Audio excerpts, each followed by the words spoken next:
Is-sieħeb maniġerjali ta' Nexia BT Brian Tonna u 3 uffiċjali oħra mid-ditta tal-awditjar kienu lura l-qorti e kif komplet il-kompilazzjoni tal-evidenza fuq sensiela ta' reati finanzjari. Il-Superintendent Frank Anthony Tabone spjega l-qorti sekwenza ta' avvenimenti wara tlestija ta' inkjesta maġisterjali f'Settembru tas-sena li għaddiet.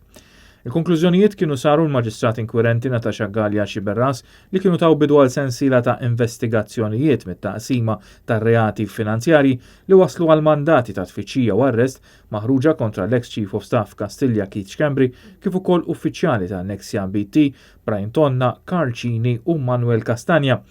It-tieni inkjesta maġisterjali f'Marzu ta' din is-sena mexxija l-Maġistrat Josette De Micoli ġabet arresti ġodda, tfittxijiet u interrogazzjoni ta' suspettati. Fis-7 ta' Marzu l-istess tim ta' investigaturi li ħadmu fuq l-ewwel inkjesta ġew fdati bl-arresti ta' sieħeb fin-negozju ta' Schembri Malcolm Sherry u l-accountant Robert Zammit kif ukoll l-ex direttur maniġerjali ta' Times of Malta Vincent Buħaġer.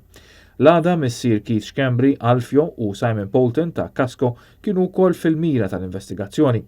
Analista ġie sussegwentement imqabbad biex jiffoka fuq dokumenti maqbuda waqt tfittxijiet fid-djar u l-uffiċini ta' suspettati kif ukoll dokumentazzjoni li tinsab fir-records taż-żewġ inkjesti maġisterjali. L-avukat Stephen Tonna l-ewwel mexxa il-kontro eżami.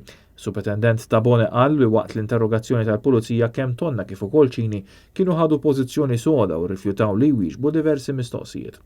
Fis-seduta xedu wkoll diversi uffiċjali ta' Transport Malta li taw dettalji dwar vetturi reġistrati f'isem kull wieħed mill-akkużati bejn l-2017 u l-2019.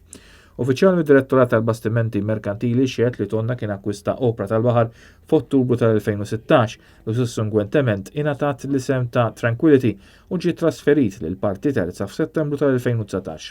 Fis-seduta preċedenti l-qorti kienet iddikjarat li kien hemm biżżejjed evidenza prima faċje biex Tonna flimkien ma' sieħba kummerċjali tiegħu Carl Cini u Emanuel Castagna u l-manager tal-uffiċċju Mary Catherine Bonding Carter jitqiegħdu taħt ta' akkuża. L-ispetturi Joseph Sherry, Anne-Marie Xwirep u Ian Camilleri timexxu l-prosekuzzjoni assistiti mill-avukati Antoana Gius Bonnici u Sean Sherry De Caro mill-Uffiċċju tal-Avukat Ġenerali. L-avukat Stephen Tonna l-ewwel qed jidher għal Tonna u Cini. L-avukati Michael Shriha u Matthew Xwirep qed jidhru għal Manuel Castagna u l-avukat Franco De Bono huwa l-avukat ta' Catherine Bonding Carter.